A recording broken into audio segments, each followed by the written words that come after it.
കത്തോലിക്ക വിശ്വാസം എന്ന പ്രഭാഷണ പരമ്പരയിലെ 12ാമത്തെ വീഡിയോ ആണ് ഇത്. ബൈബിൾ പുതിയ നിയമത്തില് അപ്പസ്തോല പ്രവർത്തനങ്ങൾ, ലേഖനങ്ങൾ തുടങ്ങിയ പുസ്തകങ്ങളൊക്കെ വായിക്കുമ്പോൾ ഈ അപ്പസ്തോലിക കാലഘട്ടത്തിൽ നിലനിന്നിരുന്ന സഭയെക്കുറിച്ച് നമുക്ക് ഒരു ധാരണ ലഭിക്കുന്നുണ്ട്. സഭ ഇക്കാലത്തും ബൈബിളിൽ പറഞ്ഞിരിക്കുന്ന അതേ രീതിയിൽ തന്നെ ഉള്ളതായിരിക്കണമോ? അതിൽ നിന്ന് കുറച്ചുപോലും മാറ്റം വരുത്താൻ പാടില്ലേ? ഇതേക്കുറിച്ചാണ് ഇന്നത്തെ ഈ വീഡിയോയിൽ നമ്മൾ പങ്കുവയ്ക്കുവാനായിട്ട് പോകുന്നത്. തുടക്കത്തിൽ തന്നെ സിനഗോഗ് എന്ന സംവിധാനത്തെക്കുറിച്ച് അല്പം പരാമർശിക്കേണ്ടിയിരിക്കുന്നു. യേശുവിന്റെ കാലത്ത് യഹൂദരുടെ മത സാമൂഹിക ജീവിതത്തിൽ അതുല്യമായ സ്ഥാനം അലങ്കരിച്ചിരുന്ന ഒന്നായിരുന്നു സിനഗോഗുകൾ. ബൈബിൾ പുതിയ നിയമത്തില് നിരവധി സ്ഥലങ്ങളിൽ ഈ സിനഗോഗുകളെ കുറിച്ച് പരാമർശിച്ചിരിക്കുന്നതായിട്ട് നമുക്ക് കാണാനായിട്ട് സാധിക്കും. കത്തോലിക്കരെ സംബന്ധിച്ച് ഇന്ന് അവരുടെ ആത്മീയ ജീവിതം വലിയൊരു പരിധിവരെ മുന്നോട്ട് നീങ്ങുന്നത് ഇടവക ദേവാലയങ്ങളെ ചുറ്റിപ്പറ്റിയാണ്. ഏതാണ്ട് ഇതുപോലെ ഒരു സ്ഥാനമായിരുന്നു യേശുവിന്റെ കാലത്ത് യഹൂദരുടെ മതജീവിതത്തിൽ സിനഗോഗുകൾക്ക് ഉണ്ടായിരുന്നത്. ഓരോ സ്ഥലത്തുമുള്ള യഹൂദർ പ്രാർത്ഥനയ്ക്കും വചന പഠനത്തിനുമായി ഒത്തുചേർന്നിരുന്നത് അതാത് സ്ഥലങ്ങളിലുള്ള സിനഗോഗുകളിൽ ആയിരുന്നു. ഒരു സിനഗോഗിന് പ്രധാനമായിട്ടും ദീർഘ ചതുര ആകൃതിയിലുള്ള ഒരു മുറിയാണ് ഉണ്ടായിരുന്നത്. ഈ മുറിയുടെ മുൻഭാഗം ജെറുസലേം ദേവാലയത്തിന് അഭിമുഖമായി നിലകൊണ്ടിരുന്നു. ഇനി ചില സിനഗോഗുകളിൽ ഈ പ്രധാന മുറിക്ക് മുകളിലായി ഒരു ബാൽക്കണി ഉള്ളതായിട്ട് കാണാനായിട്ട് സാധിക്കും. ഇത് സ്ത്രീകളുടെ ഉപയോഗത്തിന് വേണ്ടി ഉള്ളതാണ്. പിന്നെ ഈ പ്രധാന മുറിയുടെ ചുറ്റുമായി ചെറിയ മുറികൾ ഉണ്ടായിരുന്നു. ഇത് കുട്ടികൾക്ക് മതബോധനം നൽകുന്നതിനും തീർത്ഥാടകർക്ക് താമസ സൗകര്യം ഒരുക്കുന്നതിനും വേണ്ടി ഉപയോഗിച്ചിരുന്നു. ചില സിനഗോഗുകളിൽ ഈ പ്രവേശന കവാടത്തിന് മുന്നിലായി ഒരു മണ്ഡപം കൂടി ഉള്ളതായിട്ട് കാണാം. ഈ മണ്ഡപത്തിലാണ് കല്ലുകൊണ്ടുള്ള ക്ഷാളനപാത്രം വച്ചിരുന്നത്. സിനഗോഗിനുള്ളിലെ പ്രധാനപ്പെട്ട വസ്തു എന്ന് പറയുന്നത് ഒരു പേടകം ആണ്. ബൈബിൾ പഴയ നിയമത്തിലെ ആദ്യത്തെ 5 പുസ്തകങ്ങൾ, പഞ്ചഗ്രന്ഥി അല്ലെങ്കിൽ തോറ, ഇതിന്റെ ചുരുളുകൾ വെച്ചിരുന്നത് ഈ പേടകത്തിനുള്ളിലാണ്. ഇസ്രായേൽ ജനം ഈജിപ്തിൽ നിന്ന് പുറപ്പെട്ട് മരുഭൂമിയിലൂടെ കാനാൻ ദേശം ലക്ഷ്യമാക്കി യാത്ര ചെയ്തിരുന്ന സമയം. അപ്പോൾ തങ്ങളോടൊപ്പമുള്ള ആ ദൈവ സാന്നിധ്യത്തിന്റെ പ്രതീകമായി അവരോടൊപ്പം ഒരു സാക്ഷ്യ പേടകം ഉണ്ടായിരുന്നു. മോശ വഴിയായിട്ട് ദൈവം ഇസ്രായേൽ ജനത്തിന് നൽകിയ ഉടമ്പടി പത്രിക അത് വെച്ചിരുന്നത് ഈ സാക്ഷ്യ പേടകത്തിന്റെ ഉള്ളിലായിരുന്നു. അപ്പോൾ ഈ സാക്ഷ്യ പേടകത്തിന്റെ ഒരു പ്രതീകം എന്ന നിലയിലാണ് ഈ സിനഗോഗില് പേടകം വെച്ചിരുന്നത്. പേടകത്തിന് മുന്നിലായി കത്തിക്കൊണ്ടിരിക്കുന്ന ഒരു വിളക്കും ഉണ്ട്. പിന്നെ സിനഗോഗിലെ ഈ പ്രധാനപ്പെട്ട മുറിയിലെ പ്രധാന വസ്തു എന്ന് പറയുന്നത് ഒരു പ്രസംഗ പീഠമാണ്. അപ്പോൾ ഈ പ്രസംഗ പീഠത്തിൽ കയറി നിന്നുകൊണ്ടാണ് ലിഖിതം വായിച്ചിരുന്നതും അത് വ്യാഖ്യാനിച്ച് പ്രസംഗിച്ചിരുന്നതും. ഈ പ്രസംഗ പീഠത്തിന് ചുറ്റിലുമായി ജെറുസലേം ദേവാലയത്തെ അഭിമുഖീകരിക്കുന്ന രീതിയിൽ കസേരകൾ നിരത്തിയിരുന്നു. ഓരോ സിനഗോഗിനും ഒരു സിനഗോഗ് അധികാരി ഉണ്ടായിരുന്നു. ഇദ്ദേഹമാണ് ഈ സിനഗോഗിന്റെ സംരക്ഷണ ചുമതല വഹിച്ചിരുന്നത്. അതുപോലെ ഈ സിനഗോഗിലെ ചടങ്ങുകൾ ഒക്കെ നടത്തിയിരുന്നത് ഇദ്ദേഹത്തിന്റെ നേതൃത്വത്തിലായിരുന്നു. സിനഗോഗ് സമ്മേളനങ്ങളിൽ സാധാരണ രീതിയിൽ അധ്യക്ഷം വഹിച്ചിരുന്നതും ഈ സിനഗോഗ് അധികാരി തന്നെയായിരുന്നു. ഇന്ന് നമ്മുടെയൊക്കെ ഇടവക ദേവാലയങ്ങളിൽ ഈ വികാരിയച്ഛനെ സഹായിക്കാനായിട്ട് ഒരു കപ്പിയാര് ഉള്ളതായിട്ട് നമുക്ക് കാണാം. ഇതുപോലെ ഈ സിനഗോഗ് അധികാരിയെ സഹായിക്കാനായിട്ട് ഒരു സഹായി ഉണ്ടായിരുന്നു.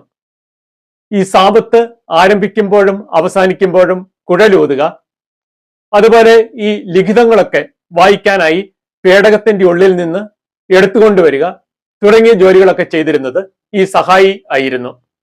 സിനഗോഗുകളില് എല്ലാ സാബത്ത് ദിവസങ്ങളിലും അതുപോലെ പ്രധാനപ്പെട്ട തിരുനാളുകളിലും ദിവസേന 3 നേരം പ്രാർത്ഥന ഉണ്ടായിരുന്നു. അതുപോലെ തിങ്കള്, വ്യാഴം എന്നീ ദിവസങ്ങളില് പ്രഭാതത്തിൽ പ്രാർത്ഥന ഉണ്ട്. ചില സിനഗോഗുകളില് എല്ലാ ദിവസവും പ്രഭാതത്തില് പ്രാർത്ഥന ശുശ്രൂഷ ഉണ്ടായിരുന്നതായിട്ട് കാണാം. ഇസ്രായേൽ ജനതയെ മറ്റ് ജനതകളിൽ നിന്ന് വേർതിരിച്ചിരുന്ന മത സാമൂഹിക പൈതൃകം നിർബാധം കാത്തു സൂക്ഷിക്കപ്പെട്ടിരുന്നത് പ്രധാനമായിട്ടും ഈ സിനഗോഗുകളിലൂടെ ആയിരുന്നു എന്ന് പറയാം. ക്ഷേമ എന്ന് പേരിൽ അറിയപ്പെടുന്ന ഒരു പ്രാർത്ഥനയോടെയാണ് സിനഗോഗിലെ ശുശ്രൂഷകൾ ആരംഭിക്കുന്നത്. വിശുദ്ധ ലിഖിതങ്ങളിൽ നിന്ന് എടുത്തിട്ടുള്ള ഒരു പ്രാർത്ഥനയാണിത്. ഇസ്രായേലെ കേട്ടാലും എന്ന വാക്കുകളോടുകൂടിയാണ് ഈ ക്ഷേമ പ്രാർത്ഥന ആരംഭിക്കുന്നത്. ഏക സത്യദൈവമായ യഹോവയിൽ ഞാൻ വിശ്വസിക്കുന്നു, ദൈവത്തെ സ്നേഹിക്കുന്നു എന്നിവയുടെയൊക്കെ പ്രഖ്യാപനമാണ് ഈ ക്ഷേമ പ്രാർത്ഥന. ക്ഷേമ പ്രാർത്ഥനയ്ക്ക് ശേഷം 18 അനുഗ്രഹങ്ങൾ എന്ന പേരിൽ അറിയപ്പെടുന്ന ഒരു കൂട്ടം പ്രാർത്ഥനകളാണ്. ദൈവത്തിന് ആരാധന, ദൈവത്തോടുള്ള അനുസരണം, ദൈവത്തിലുള്ള പ്രത്യാശ തുടങ്ങിയ കാര്യങ്ങൾ ഒക്കെ ഉൾക്കൊള്ളുന്ന ലഘു പ്രാർത്ഥനകളാണ് ഈ 18 അനുഗ്രഹങ്ങൾ. ഓരോ പ്രാർത്ഥനയും അവസാനിച്ചിരുന്നത് ഒരു അനുഗ്രഹ വചസ്സോടുകൂടിയാണ്. എഴുന്നേറ്റ് നിന്ന് താഴ്ന്ന സ്വരത്തിലാണ് ഈ പ്രാർത്ഥനകൾ ചൊല്ലിയിരുന്നത്. 18 അനുഗ്രഹങ്ങൾ എന്ന് പറയുന്ന ഈ പ്രാർത്ഥനയ്ക്ക് ശേഷം വായന ആണ്. ആദ്യത്തെ വായന പഞ്ചഗ്രന്ഥി അല്ലെങ്കിൽ തോറായിൽ നിന്ന് ആണ്. ഈ തോറ 154 ഭാഗങ്ങളായി വിഭജിച്ചിരുന്നു. അതായത് 3 കൊല്ലം കൊണ്ട് എല്ലാ സ്ഥാപത്തുകളിലും ആയി തോറ മുഴുവൻ വായിച്ച് തീർക്കുന്ന രീതിയിലായിരുന്നു ഈ ക്രമീകരണം. തോറായിൽ നിന്നുള്ള വായനയ്ക്ക് ശേഷം പ്രവാചക ഗ്രന്ഥങ്ങളിൽ നിന്നുള്ള വായനയുണ്ട്. ഹീബ്രു മൂലത്തിലാണ് ഈ വായനകൾ എല്ലാം നടത്തിയിരുന്നത്. വായനയ്ക്ക് ശേഷം പ്രസംഗം ആണ്. വായിച്ച ആ ലിഖിതങ്ങളെ ആസ്പദമാക്കി ഒരു കമന്ററിയുടെ രൂപത്തിലായിരുന്നു ഈ പ്രസംഗം. അതായത് വായിച്ച ലിഖിതങ്ങളിൽ നിന്ന് ജീവിതത്തിന് ആവശ്യമായ സാൻമാർഗിക പാഠങ്ങൾ ഉൾക്കൊള്ളുക. അതായിരുന്നു ഈ പ്രസംഗത്തിന്റെ ലക്ഷ്യം. സിനഗോഗില് സന്നിഹിതർ ആയിരുന്നവരിൽ ആർക്ക് വേണമെങ്കിലും പ്രസംഗിക്കാമായിരുന്നു. എന്നാൽ സാധാരണഗതിയിൽ ഈ സിനഗോഗ് അധികാരി പ്രസംഗത്തിനായി ഒരാളെ ക്ഷണിക്കുകയാണ് പതിവ്. സാധാരണഗതിയിൽ ഒരു നിയമജ്ഞനോ അല്ലെങ്കിൽ ഫരിസയനോ ആയിരിക്കും പ്രസംഗകൻ. പ്രസംഗത്തിന് ശേഷം ഒരു ആശീർവാദം ആണ്. പാരമ്പര്യപ്രകാരമുള്ള പുരോഹിതന്മാർ ആരെങ്കിലും സന്നിഹിതരാണെങ്കിൽ അദ്ദേഹം ഈ പേടകത്തിന് മുൻപിൽ നിന്ന് ജനങ്ങൾക്ക് ഈ ആശീർവാദം നൽകും. ഇനി പുരോഹിതന്മാർ ആരും സന്നിഹിതരല്ലെങ്കിൽ സമൂഹം മുഴുവനും കൂടി ഒരു യാചനാ പ്രാർത്ഥനയുടെ രൂപത്തിൽ ഈ ആശീർവാദം ചൊല്ലിയിരുന്നു. അതായത് യേശുവിന്റെ കാലത്ത് ഈ യഹൂദരുടെ മതജീവിതം പ്രധാനമായിട്ടും മുന്നോട്ട് നീങ്ങിയിരുന്നത് ഈ സിനഗോഗുകളെ കേന്ദ്രീകരിച്ചാണ്. എന്നാൽ ഈ സിനഗോഗുകൾ എങ്ങനെ ഉത്ഭവിച്ചു? അത് തികഞ്ഞ ഒരു നിഗൂഢതയാണ്. നമ്മൾ ബൈബിൾ പഴയ നിയമം വായിക്കുമ്പോൾ ഈ സിനഗോഗുകളെ കുറിച്ച് യാതൊരുവിധ പരാമർശവും നമുക്കവിടെ കണ്ടെത്താനായിട്ട് സാധിക്കത്തില്ല. സങ്കീർത്തനം 74:8 നമ്മൾ ഇങ്ങനെ വായിക്കുന്നുണ്ട്: ദേശത്തെ ആരാധനാ കേന്ദ്രങ്ങളെല്ലാം അവർ അഗ്നിക്ക് ഇരയാക്കി. ഇത് സിനഗോഗുകളെ കുറിച്ചുള്ള ഒരു സൂചനയാണെന്ന് ചിലർ കരുതുന്നുണ്ട് എന്ന് മാത്രം. BC 587 ബാബിലോൺ രാജാവായ നബുക്കത്ത് നേസർ യൂദ രാജ്യം കീഴടക്കി. യൂദ നിവാസികളെ പ്രവാസികളാക്കി ബാബിലോണിലേക്ക് കൊണ്ടുപോയി. പിന്നെ BC 538 അവര് യൂദാദേശത്തേക്ക് മടങ്ങി വരുന്നത്. ബാബിലോണില് പ്രവാസികളായി ഈ യഹൂദർ കഴിഞ്ഞ സമയത്ത് സിനഗോഗുകൾക്ക് ആരംഭം കുറിച്ചു എന്നാണ് ചില പണ്ഡിതർ പറയുന്നത്. ബാബിലോൺ പ്രവാസത്തിന് ശേഷം യഹൂദര് യൂദാദേശത്ത് മടങ്ങിയെത്തി. എന്നാൽ ഈ നിയമപ്രകാരമുള്ള ബലിയർപ്പണം നടന്നിരുന്നത് ജെറുസലേം ദേവാലയത്തിൽ മാത്രമാണ്. പാലസ്തീനായിക്ക് വെളിയിലുള്ള യഹൂദർക്കും അതുപോലെ പാലസ്തീനായിക്കുള്ളിലുള്ള ഭൂരിഭാഗം യഹൂദർക്കും കൂടെ കൂടെ ഈ ജെറുസലേമിൽ വന്നു ചേരുക എന്ന് പറയുന്നത് പ്രായോഗിക തലത്തിൽ വളരെ വിഷമമേറിയ ഒരു കാര്യമായിരുന്നു. അതുകൊണ്ട് പ്രാർത്ഥനയ്ക്കും വചന പഠനത്തിനുമായി തങ്ങൾ താമസിക്കുന്ന സ്ഥലത്തു തന്നെ ഒരിടത്ത് അവർക്ക് ഒന്നിച്ച് കൂടേണ്ടിയിരുന്നു. ഇങ്ങനെയാണ് സിനഗോഗുകൾക്ക് രൂപം ലഭിച്ചത്. യേശുവിന്റെ കാലത്ത് യഹൂദരുടെ മതജീവിതത്തിന് വലിയ ഒരു സ്ഥാനമായിരുന്നു ഈ സിനഗോഗുകൾക്ക് ഉണ്ടായിരുന്നത്. യേശു സിനഗോഗുകളിൽ പോയിരുന്നു, അവിടുത്തെ ശുശ്രൂഷകളിൽ പങ്കെടുത്തിരുന്നു. യേശു സിനഗോഗിന്റെ ഒരു ഭാഗമായിരുന്നു എന്ന് വേണമെങ്കിൽ പറയാം. ലൂക്കായുടെ സുവിശേഷത്തിൽ നിന്നുള്ള ഒരു വചനം നിങ്ങൾ ശ്രദ്ധിക്കുക. യേശു താൻ വളർന്ന സ്ഥലമായ നസറത്തിൽ വന്നു. പതിവ് പോലെ ഒരു സാബത്ത് ദിവസം അവൻ അവരുടെ സിനഗോഗിൽ പ്രവേശിച്ച് വായിക്കാൻ എഴുന്നേറ്റ് നിന്നു. യെശയ്യാ പ്രവാചകന്റെ പുസ്തകം അവന് നൽകപ്പെട്ടു. ഇവിടെ പറഞ്ഞിരിക്കുന്നത് ശ്രദ്ധിക്കുക. പതിവ് പോലെ അവൻ സിനഗോഗില് വായിക്കുവാനായിട്ട് എഴുന്നേറ്റ് നിന്നു.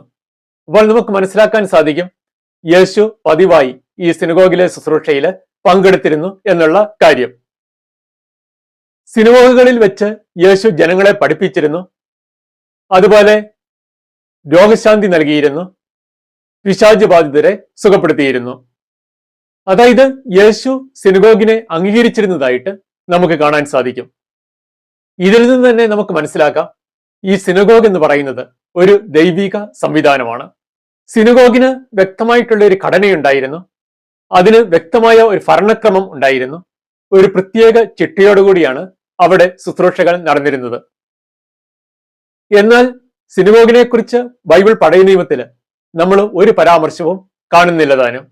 ഇസ്രായേൽ ജനം ഈജിപ്തിൽ നിന്ന് പുറപ്പെട്ട് മരുഭൂമിയിലൂടെ കാനാൻ ദേശം ലക്ഷ്യമാക്കി യാത്ര ചെയ്തിരുന്ന സമയം തങ്ങളോടൊപ്പമുള്ള ദൈവസാന്നിധ്യത്തിന്റെ അടയാളമായി വഹിച്ചുകൊണ്ടു പോകാവുന്ന ഒരു പേടകം, സാക്ഷ്യപേടകം അവരോടൊപ്പം ഉണ്ടായിരുന്നു. പുറപ്പാടിന്റെ പുസ്തകത്തിലേക്കൊക്കെ വരുമ്പോൾ നമുക്ക് കാണാൻ സാധിക്കും ഈ സാക്ഷ്യപേടകം നിർമ്മിച്ചത് ദൈവം മോശയ്ക്ക് പറഞ്ഞുകൊടുത്ത അതേ മാതൃകയിലാണ്. അതുപോലെ സോളമൻ രാജാവ് ജെറുസലേമിൽ ഒരു ദേവാലയം പണിതു. ഇതും ദൈവം കാണിച്ചു കൊടുത്ത അതേ മാതൃകയിലാണ്. എന്നാൽ യേശുവിന്റെ കാലത്ത് ഈ സിനഗോഗുകൾക്ക് യഹൂദരുടെ മതജീവിതത്തിൽ വലിയ ഒരു പ്രാധാന്യമുണ്ടായിരുന്നു. എങ്കിലും ഈ സിനഗോഗിനെ കുറിച്ചോ സിനഗോഗ് ഇപ്രകാരം ആയിരിക്കണം എന്നതിനെ കുറിച്ചോ ദൈവം പഴയ നിയമത്തിൽ ഒരു നിർദ്ദേശവും നൽകുന്നില്ല എന്ന് നമുക്ക് കാണാൻ സാധിക്കും. അതായത് സിനഗോഗ് എന്ന് പറയുന്നത് പഴയ നിയമത്തിൽ രേഖപ്പെടുത്തിയിരിക്കുന്നതിന് അപ്പുറത്തുള്ള ഒരു ദൈവിക നയിക്കലിന്റെ ഫലമായി രൂപം കൊണ്ടിട്ടുള്ള ഒന്നാണ്. സിനഗോഗ് ബൈബിളിലെ അടിസ്ഥാനപരമായ ഒരു തത്വത്തിനും എതിരായിട്ടുള്ള ഒന്നല്ല. എങ്കിലും അത് പഴയ നിയമത്തില് നേരിട്ട് ദൈവം പറഞ്ഞിരിക്കുന്ന ഒന്നുമല്ല. ഇതിൽ നിന്നും നമുക്ക് ഒരു കാര്യം മനസ്സിലാക്കാൻ സാധിക്കും. ബൈബിളിൽ നേരിട്ട് പറഞ്ഞിട്ടില്ലെങ്കിലും ബൈബിളിലെ അടിസ്ഥാന തത്വങ്ങൾക്ക് എതിരല്ലാത്ത രീതിയിലുള്ള പ്രായോഗിക തല വിപുലീകരണങ്ങൾ ദൈവം അനുവദിച്ചിട്ടുള്ള ഒന്നാണ്. ഇനി നമുക്ക് കത്തോലിക്ക സഭയുടെ കാര്യത്തിലേക്ക് വരാം. കത്തോലിക്ക സഭയാണ് യേശു സ്ഥാപിച്ച ഏക സത്യസഭ.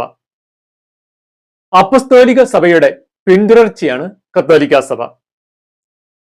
യോഹന്നാന്റെ സുവിശേഷത്തില് യേശു ശിഷ്യന്മാരോട് പറയുന്ന ഒരു വചനം നിങ്ങൾ ശ്രദ്ധിക്കുക. ഞാൻ പിതാവിനോട് അപേക്ഷിക്കുകയും എന്നേക്കും നിങ്ങളോടുകൂടി ആയിരിക്കാൻ മറ്റൊരു സഹായകനെ അവിടുന്ന് നിങ്ങൾക്ക് തരികയും ചെയ്യും. അതുപോലെ മത്തായിയുടെ സുവിശേഷത്തില് നമ്മൾ വായിക്കുന്നുണ്ട്, യേശു ശിഷ്യന്മാരോട് പറയുന്നു, യുഗാന്തം വരെ ഞാൻ എന്നും നിങ്ങളോടുകൂടെ ഉണ്ടായിരിക്കും. അതായത് യേശുവിന്റെ സാന്നിധ്യം സഭയില് കാലത്തിന്റെ അവസാനം വരെ ഉണ്ട്. പരിശുദ്ധാത്മാവാണ് സഭയെ നയിക്കുന്നത്. പരിശുദ്ധാത്മാവ് ഓരോ കാലഘട്ടത്തിലും പുതിയ പുതിയ ക്രമീകരണങ്ങളിലേക്ക് സഭയെ നയിച്ചു എന്നിരിക്കും. എന്നാൽ ഈ പുതിയ ക്രമീകരണങ്ങൾ ബൈബിളിലെ ഒരു അടിസ്ഥാന തത്വത്തിനും എതിരായിട്ടുള്ള ഒന്നായിരിക്കത്തില്ല. എങ്കിലും ഈ പുതിയ ക്രമീകരണങ്ങൾ ബൈബിളിൽ നേരിട്ട് പറഞ്ഞിരിക്കുന്ന രീതിയിലുള്ള ഒന്ന് ആയിരിക്കണം എന്നും നിർബന്ധമില്ല. അതായത് അടിസ്ഥാന തത്വങ്ങൾക്ക് എതിരാകാത്ത രീതിയിൽ പ്രായോഗിക തല വിപുലീകരണങ്ങൾ സഭയിൽ ദൈവം അനുവദിച്ചിട്ടുള്ള ഒന്നാണ്. സിനഗോഗിന്റെ കാര്യത്തിൽ നമ്മൾ കണ്ടതുപോലെ. ഇനി നമുക്ക് ഇന്നത്തെ കത്തോലിക്ക സഭയുടെ കാര്യത്തിലേക്ക് തന്നെ വീണ്ടും വരാം. മാർപ്പാപ്പ, മെത്രാന്മാർ, വൈദികർ, ഇങ്ങനെ വ്യക്തമായി നിർവചിക്കപ്പെട്ട ഒരു നേതൃത്വം കത്തോലിക്ക സഭയ്ക്ക് ഉണ്ട്. ആഗോള സഭയെ പല രൂപതകളായും രൂപതകളെ ഇടവകകളായിട്ടും തിരിച്ചിരിക്കുന്നു. ഇനി എഴുതി ചിട്ടപ്പെടുത്തിയതും അടയാളങ്ങളോടും പ്രതീകങ്ങളോടും കൂടെ കൂടിയതുമായ കുർബാനക്രമവും യാമപ്രാർത്ഥനകളും, അതായത് ആരാധനക്രമം സഭയ്ക്ക് ഉണ്ട്. ഇങ്ങനെ നോക്കുമ്പോൾ ഇന്നത്തെ കത്തോലിക്ക സഭ എന്ന് പറയുന്നത് വളരെ വ്യവസ്ഥാപിത രൂപം ആർജിച്ചിരിക്കുന്ന ഒന്നാണ്. എന്നാൽ ഇങ്ങനെയൊന്ന് ബൈബിൾ പുതിയ നിയമത്തില് നമുക്ക് നേരിട്ട് കണ്ടെത്താൻ സാധിക്കത്തില്ല. എങ്കിൽ പോലും ഈ വ്യവസ്ഥാപിത രീതിയിലുള്ള ഈ ക്രമീകരണം അത് ബൈബിളിലെ അടിസ്ഥാന തത്വങ്ങൾക്ക് വിരുദ്ധമല്ല.